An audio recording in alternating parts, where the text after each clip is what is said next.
So, hey guys, I'm Omar with Magnify Wellness. I'm conducting an interview today with the great Ione Butler. So, if anything, let's just jump right into it. So, mind telling our audience about yourself? Hi, yeah, sure. So I am British, currently living in Los Angeles. I'd moved out to the US about 8 years ago to pursue an acting career because I thought there's more diversity in film roles and TV roles in the US. That brought me out here. All my life, I have dealt with depression on and off, which has been something that's been quite difficult and crippling at times. But when I would experience these lows, I would always try to find content that would help to lift me up out of it and kind of inspire me and help out. But it was actually quite difficult. It was difficult to find, like, a lot of stuff on TV. You know, TV shows aren't like that inspired. They're kind of hard, and there's always struggle, and it's difficult, whatever. So in 2016, I launched a platform called Uplifting Content, and the idea was a space on the internet, on social media, that just served that purpose of delivering content that helped lift people up, help give people the tools when they're dealing with struggles and things like that. So yeah, I've been working on that. Had a book released in September, Uplifting Stories, and I'm just pursuing my dreams with acting. So yeah. Alrighty, that's awesome. Thanks so much for sharing. And if anything, what got you into acting particularly? You know what? It was really funny. When I was young, I was naive, and I was lonely and depressed when I was young. And I remember watching a TV show one day. It was like a Saturday morning, like, kids show with presenters and stuff, and they had different celebrities on. And I remember just thinking, like, I want to be like that. I want to be famous. And it was sad because the reason for wanting to be famous was because I thought that would make me happy. You know, people knowing me and liking me and loving me. And like, now I've grown up and I've realized that there's a lot of very sad, famous people. That's not the answer to happiness either.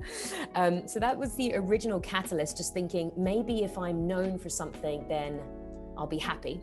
But as I kind of went down that journey, I'd done school plays and I'd really enjoyed it. I was the Artful Dodger in Oliver, in like a school play, when I was really young, and loved it. I started taking singing lessons. I wasn't the best singer, but I enjoyed singing. And then I went to a place called the Brit School in London, which is where Amy Winehouse and Adele and like so many famous people from the Brit School, musicians, actors, dancers, everything.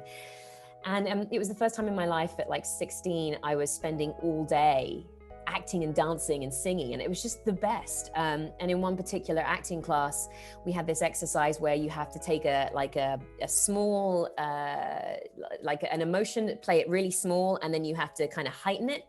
And so I had done fear, so you start from like 0 on the fear scale to like 10, where you're petrified. And I did this exercise, and two of my best friends were really shaken by it, and they were like, "Are you okay?" And I was like, yeah, but it was exhilarating to have taken myself there, and also the effect that I'd had on other people. And I think that was the moment where I was like, oh, I'm good at this. I'm good at like creating this. And that's kind of became my focus. Alrighty, that's awesome. Looking through your website, I saw that you also like dabbled into some voice acting. Is that like a similar story why, or is there like a particular reason why you wanted to do that like as well? Yeah, well, voice acting is my main bread and butter, really. Like, that's the thing that I do every day. When I had always wanted to do it, I mean, it's an extension of acting. It's you know, acting without the hair and makeup and just using your voice. In the UK, it was a little bit different because I was just another English voice. But when I moved out to the States, I started getting more work in voiceover because I was different. Started with a lot of audiobooks. And now I'm doing more kind of corporate things. I just did a video game last week. And so, yeah, I do lots of that, and it's fun. Alrighty, awesome. So, what has been your most memorable project so far? If you can share that. There's so many things that are memorable for different reasons, but I guess a fun one that I did was a movie called Zombies. It's a silly sci-fi kind of movie about a virus that's infected all of these animals in a zoo, and they're like killing everybody, by this company called Asylum that made Sharknado. So you kind of get an idea of the silliness of the films. But I had a blast. I was a lead. We filmed for 2 weeks. Everybody was really cool. And it was just so nice to be, you know, being paid to have fun. So I like that. It's like a good length of project. So yeah. Already great. So, okay. So, what do you think is the biggest challenge when it comes to acting that you've personally experienced, or maybe just generally? Yeah, for me, I would say it's dealing with rejection. Or, I mean, dealing with rejection, but just like not even knowing that you've been rejected, just dealing with never knowing is quite difficult. A few years ago, I didn't have very much money. I was kind of struggling, and that made it a lot worse because I was desperate, like I needed to get this work. And since starting uplifting content, like uplifting content isn't hugely profitable, but it's given me, I've learned more entrepreneurial skills and have branched out and have other things. Like I have a rental property, and, I do all of this kind of like freelance voiceover and corporate video production and stuff like that. And it's given me a safety net, and so I can live comfortably. So now, the rejection doesn't bother me so much because it's not all or nothing. I'm still fulfilled. I still have stuff going on. I can still pay the bills, and I'm auditioning because I like it and I can, and it's fun. And if I don't get it, it's not the end of the world. And if I do get it, it's like awesome. So I think that can be one of the hardest things. And my advice for people getting into acting is figure out how you're going to make your money. I think it's important to be smart about that. Yeah. Alrighty, great. So it sounds like you've like went through a lot of personal like issues and things like that. So when did you like realize that you should probably start taking your mental health a bit more seriously? And like what drove you down that path? I'm sure there's like a lot of different reasons why, but there's like a particular one.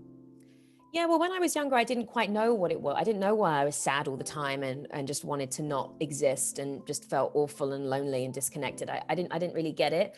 I remember going to the doctors once and asking for antidepressants. So I had obviously at that point kind of figured it out. I think I might have been about 18. And I was like, I just want antidepressants because I'm just tired of being sad all the time. Maybe I was in my early 20s, I can't remember. And so I remember identifying that was a thing where, and you can take pills for it. But I didn't like the antidepressants because they just made me feel numb inside. And I didn't like that either. But it was really shortly before I moved to the US, I started a network marketing company, which I don't do anymore, but I was really grateful to the company because it taught me about, they had like a very extensive reading list, and I was reading about business, mental health, spirituality, all that kind of stuff. And that was the first time that I shifted and I started to understand, grow as a person and understand my mind. And so I would say around that time, books like The Power of Now by Eckhart Tolle, like understanding the thoughts that I used to think were horrendous. And of course I felt miserable because the things that I thought were so nasty, relentless bombardments of attacks on myself. And when I learned that I could change that pattern of thinking and I could be nice to myself and kind and compassionate, and that, I wasn't ugly and I wasn't going to die alone and I wasn't talentless and going to be a failure at life. When I stopped saying all those things, it really helped my mood and me to feel better. So yeah, I think it was around my early 20s with that kind of deep dive into personal development, spirituality and stuff. Alrighty, awesome growth. How does mental health awareness look like in the acting world? Is that something they take seriously, like from what you've seen, or? I mean, it's hard for me to judge it. I think there are a lot of actors, performers who deal with depression. I don't know how the industry deals with it as such. Yeah, it's hard for me to say. I think it's very prevalent. But sadly, I think that's the case with a lot of artists, music, like actual artists, writers, comedians. I don't know, there's a level of, putting yourself on the line and expressing yourself. And I guess there's a vulnerability that comes with that. I don't quite know. And I actually don't know how the industry deals with it, but I know it's there. Alrighty. So have you ever had like a very mentally demanding project? Like it took a lot out of you? Anything like that? Yeah.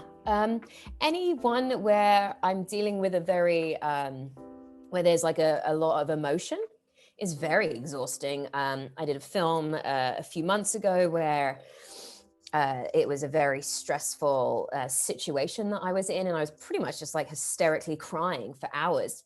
And so it's draining. But what was really interesting about that role is I was acting with a 14-year-old boy who was phenomenal. He was playing my son. And like, it was me and the other actor, we were like a family. And him and the older actor and I would be like really kind of shaken up after the scene. And the younger kid would just like water off a duck's back, just let it go. And I thought that was really interesting how kids can let things go and adults kind of like cling on to it. But yeah, anytime where it's heavy emotion, because you're taking yourself into a really kind of dark, heavy emotional state. And I feel it physically in my body. So yeah, that can be tough. Alrighty, awesome. If anything, this is more general actually and doesn't pertain to you particularly acting, but have you ever watched a movie or a TV show or anything of that sort that impacted you mentally in a really positive way? And if so, can you like recommend it to our audience maybe, or? Yeah, I mean, I like things that make me feel good. One kind of happy film that I'm getting emotional just thinking about it now is The Pursuit of Happiness by Will Smith. I think that's such a beautiful film of just like resilience and someone working and succeeding and, you know, loving. I'm getting emotional just thinking about it. I like stories like that that give us hope, that just show us the good in people. Yeah, those are the ones that kind of really get me. I like things that make me think or feel, preferably good things. But I mean, I do think it's important for when movies, you know, talk about something that's not so fluffy and nice, because, you know, we do need to be aware of certain things. But yeah, that's definitely a good feel-good one. Alrighty, great. Thanks for the heartfelt response. If anything, let's dive into more mindfulness in general. How has mindfulness helped you with your acting career? Oh, it's a good amount. I used to get very nervous at auditions. And so kind of meditating while I'm waiting to go in has been really helpful. Just kind of checking in with myself and breathing. That's been really helpful. I also do kind of visualizations for stuff, for like kind of the way I want to see my career. And I think that's really helpful and makes me feel good. But I think it's important because as an actor, you don't want to be in your head analyzing yourself and thinking about, oh, I didn't say that right. And what are they going to think of it? Because then you're not acting, then you're just in your head. So mindfulness as a tool for life is really good, but it's specifically good for acting because it helps you get rid of the noise. Alrighty, you mentioned just now that you meditate. How long have you been doing this for, and do you use any apps for it, anything like that? Yeah, on and off for about probably since I was in drama school. Did I start at drama school? Oh, it's a good question. I would say maybe for about 10 years on and off. I know that I definitely started yoga at drama school, but I can't remember when I really had started meditating. I really like an app called Balance. I think it's less busy than the other apps. Some of them are just a bit, like, stress me out just looking at the apps. There's so much going on. But I really like Balance because it's That's very fair. simple. I said that's fair. A lot of them are definitely a lot when you open. Yeah. So Balance is nice and simple. I also just try to just sit and breathe from time to time if I'm not using an app. But it's nice to have an app. It just helps me structure things a little bit better. I know from personal experience that meditating can be a bit difficult. Like, have you ever had that when you were first starting out? Like, would you not be able to concentrate or anything like that? And if so, do you consider yourself now like a better meditator, or? I still struggle with it, especially if I've got a lot going on. I'll have a lot going on. I'll be stressed out, and I think I'm going to go do a meditation now. So I sit down, and then I can't. You know, I'm wanting to check my phone, and I guess so. I still haven't mastered the art of it, but it definitely comes in handy if I'm trying to sleep, or I need to be a bit calmer just in myself energetically in order to do a meditation. If I'm like frantic, then probably just going for a walk is better. Or just sitting and breathing, which is a form of meditation, I suppose. But yeah, no, I'm sure I've got a bit better, but there's times where this doesn't happen. And Yeah, that's fair. okay. Yeah, I think it's okay. This idea that trying to be perfect at it, like I think that kind of gets you trapped in a thinking cycle. And for me, it's just trying to connect to my breath, or just listening to a sound, or whatever, however I want to do it. And there's no right or wrong way, just be. Alrighty. Have you ever had like a really nerve-wracking audition process for any movie or anything like that? Yeah, all of them. All of them. That's fair too.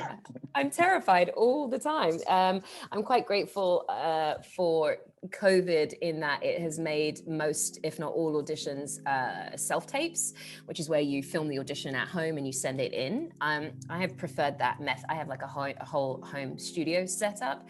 And so I have much preferred that for years, and now it's kind of the general way. It's a godsend, because I can be comfortable in my space. I have time to rehearse. I can play it back and see if I like it. So I'm much happier with this way. I'm assuming it's like universal for other actors too, but like before COVID, back when you're auditioning in person, was there like a lot of other actors who were also really nervous? And if so, like, did you guys like connect with each other, help each other out, or? It's not like you'll sit in the room and everybody talks about how nervous they are. That would probably be awful. But I think definitely people, you sense it, and it depends on what project it is too. If it's like a low budget indie thing, then I might be less bothered. But if it's like a big blockbuster movie, or like a series regular for a new TV show, then I might be a little bit more anxious. It also comes down to how prepared I was too. The more prepared and comfortable I felt, the more prepared definitely made me feel more comfortable. So I think that's important too. Pretty awesome. If anything, what tips and advice would you give like to other people who are just starting their own mindfulness journeys? Because I know it can be very daunting at first, because it seems like it's very broad, but do you have any way to like make the anxiety seem less daunting, I guess you can say? Yeah, I mean, it shouldn't be daunting. It's about just finding some peace and quiet and stillness. Yeah, if it is overwhelming, I would say kind of, peel back what you're looking at and just sit and be, like, if it's an app that you use, or if it's a podcast that you listen to, or, just, keep it simple. And if you're feeling overwhelmed by it, then that's you're going the wrong way. Alrighty. Thanks for sharing. And I feel like you've like honestly already given an answer for this, but just in case, what do you think has been your biggest mental health struggle? And like, I guess currently, what do you think is your biggest mental health struggle as well? Well, previously it was just dealing with depression and just my thoughts. They were horrendous. I'm much better now. Like, I've had a very stressful few weeks, and I'm actually quite surprised at how I have not lost it. I think acceptance has been a really important thing to help me weather this crazy storm of things that have been going on. Just accepting, if I have to shut this business down for a few weeks while I sort it out, so be it. If I have to drive out and deal with something, so be it. And like, it's just what it is, and I can take care of it. And so, I'm a lot better at kind of accepting things, getting rest, sleeping when I need it is really important too. Just like, okay, I need to stop now and go to bed because I'm not actually getting anything done anymore. That's been really helpful. So the mental health stuff is much better. I should be more physical. I'm not as physical as I could be. So I think that would be the next thing to work on. Alrighty, awesome. If anything, it definitely seems like mindfulness has helped you a lot, and definitely has helped you with self-acceptance and things like that. But has it taught you anything else about yourself that maybe you didn't realize before, or maybe you were too harsh on, anything like that? Yeah, I guess just it's made me aware of my thinking and my thoughts.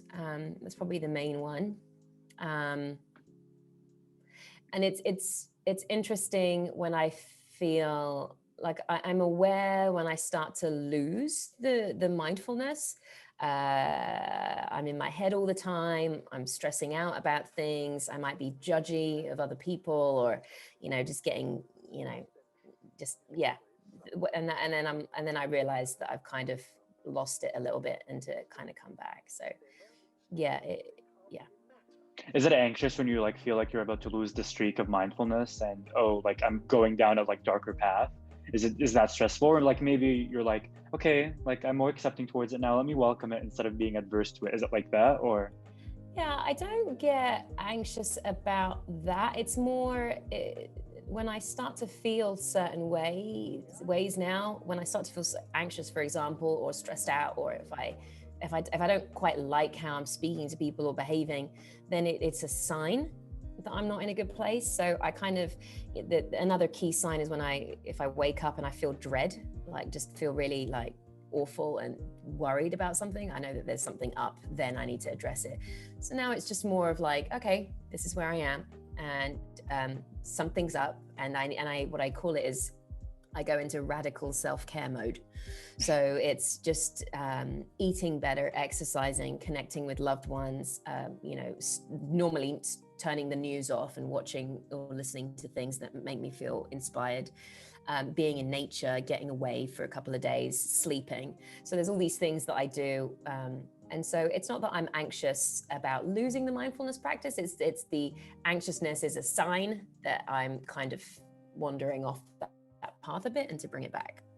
alrighty, awesome. And if anything, on the topic of waking up, is there like any tips you can give for people who like wake up also feeling extremely dreadful? Like, is there anything you particularly do, like maybe like the first 10 minutes, like just work out really quickly or anything like that? Do you have any tips? Yeah, well, normally I would just sit in bed for a bit and meditate and breathe until I felt that anxiety or fear dissipate. I would kind of, because it would normally be, there's a reason for it. So I would just sort of sit with myself and try to place where this feeling is coming from or what was triggering it. Normally things that would send me off would be like financial worries, or feeling like I'm like failing at something really bad, or feeling deeply lonely about something. Those tend to be the reasons that I would kind of get into those really low places. And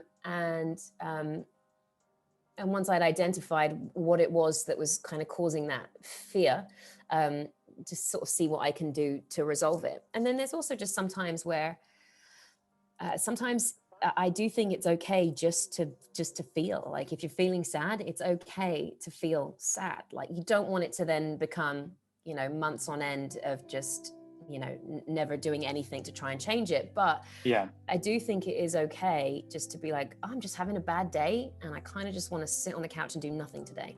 Yeah, there's nothing wrong with that, especially now with COVID. Yeah, listen to yourself. Like I say, don't allow it to kind of wallow in it for months on end, because that can be, that's not helpful. But it's okay to take a break and just be sad if that's what you're feeling. Alrighty, awesome. If anything, do you think like a good strategy to calm down your anxiety is to remember how like far you've come in improving yourself mentally? Like, have you ever like done that where like, oh, like 2 years ago, I wouldn't have handled this situation as well as I did now? Like, do you think that's a good strategy in just becoming more happy, I guess? Yeah, I think it's very important to reflect on how far we've come in our achievements. Definitely. I mean, the reason for starting uplifting content, it was because there were a lot of people that deal with depression and anxiety and things like that. And I had felt that myself, and I wanted to be able to help people. And because I feel much better in myself and I can handle things better, I kind of forget how awful it was. And so, when I hear from people, I have to kind of keep reminding myself that it's, some people are still dealing with this, and keep doing the work and keep putting it out there. But it does make me realize, oh my gosh, I am so much happier now, so much happier. And yeah, it's nice to reflect on that and be reminded of that. Alrighty, that's great. And if anything, on the topic on uplifting content, I've seen that you actually published a book called the same name. From my understanding, stories. oh, from my understanding, it's just like a bunch of, I think like basically like an anthology, oh my god, I forgot how to say the word, anthology. Is it like an anthology basically, where like every single story is different, or are they all connected? Yeah, they're all different. There's 19 different stories that make up the book, and there's 6 chapters, so that the stories fit into the different chapters. And with every story, there is an exercise or like a call to action. So that the idea is that it's stories that inspire you and lift you up, but that also give you like a practical thing to do to help you implement that lesson into your life, or like make some kind of positive change. And the stories are about human connection and overcoming adversity and pursuing your passion and purpose, and being a game changer. So yeah, they're a collection of different stories. If anything, like, is there any personal stories, or are they just different stories from like other people? Yeah, so one of the stories is my story in the pursuing your passion and purpose chapter. I've got my story in there, how I got to where I am today. There's friends of mine that I interviewed for the book, and then there are people whose stories that I'd heard that I was really inspired by, and then new people that we found to interview for the book too. So it's a mix. All right, awesome. If anything, was writing the book like a hard process, or how did that go? Oh, Because yeah, one it of the sounds like a hardest. lot. Yeah, it's really intense. So writing isn't my forte. I had somebody help me with the writing process, and even with that, I still struggled with it. I am a verbal communicator. I do audio voiceover continually. I prefer to make videos over writing a blog, and so it was really a challenge to kind of sit and get my thoughts onto paper. But what I really liked about the book process was I got to interview everybody for the stories, and I love that, talking to people and connecting with people. So that was really fun. But just getting it into written form was quite a challenge. Yeah, for sure. If anything, this is an anthology, so I don't think a sequel would really make sense. But have you ever thought about like writing a follow-up or anything like that? Yeah, so I wanted to start with the original book, Uplifting Stories, and then kind of do spin-off books that are more niche. So uplifting stories about love, or uplifting stories about compassion. And so, the possibilities are endless with that, but we'll see where it goes. It was quite challenging. It was like a 2.5 year process from idea to getting the first one published. And yeah, so see how that goes. Definitely sounds like you do a lot. So have you ever went through burnout? I'm assuming Mm, yes. yeah, definitely. Yes, I mean, I'm better at knowing when to stop. And I like being busy. I like having a lot of stuff going on. But I'm getting a bit better at managing my time. And I also think that it's important to stop and do, I call these like life audits of, business stuff and life stuff, and like what is working, what is not working, what is taking a lot of my time, what is not. And so just looking at things like that, and removing things that are not serving me has been helpful to kind of keep things manageable. Alrighty, awesome. If anything, I think we actually, wait, there is one more question. Has your mindfulness journey been impacted by the pandemic? Yeah, I mean, I struggled with it, especially at the beginning. But a few things that really helped was I started dating a friend of mine, and so that has been really lovely, just having somebody to do this with.